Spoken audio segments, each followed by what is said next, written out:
ఉన్నాయి కదా టాటాల ఈ రిలయన్స్ వీళ్ళు కూడా వెంచర్లు వేస్తున్నారు కదా, ఏది రియల్ ఎస్టేట్ వెంచర్లు. ఇప్పుడు ఎక్కడ ఎందుకండి రహేజా వాడు అక్కడ అడిగాడు కదా, ఇది వైజాగ్ లో భూములు కావాలని, రియల్ ఎస్టేట్ దే కదా అది కంపెనీ. స్థలాలని తీసుకుని గవర్నమెంట్ల నుంచి తక్కువ రేటుకి ఫ్లాట్లు కట్టి అమ్ముతుంది వ్యాపారానికి. ఇక్కడ ఎందుకు అడగలేదు అమరావతిలో? ఇక్కడ ఎందుకు కట్టట్లేదు? అది మార్కెట్ అక్కడ ఉందని అడిగి తెలుసు.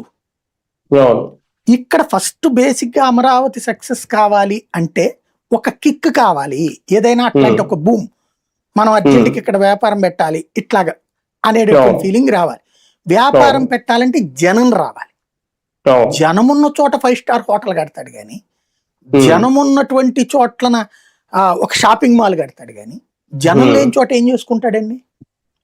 విజయవాడలో పివిపి మాల్ ఉంది, ట్రెండ్ సెట్ ఉంది, మొత్తం దాదాపు 4-5 మాల్స్ కట్టారు. ఇవాల్టికి కూడా కాస్తో కోస్తో బిజినెస్ ఉంది పివిపినే. అక్కడ కూడా ప్రతి ఏడాది 20% షాప్స్ క్లోజ్ అవుతున్నాయి, మళ్ళీ కొత్త పెట్టుకుంటారు.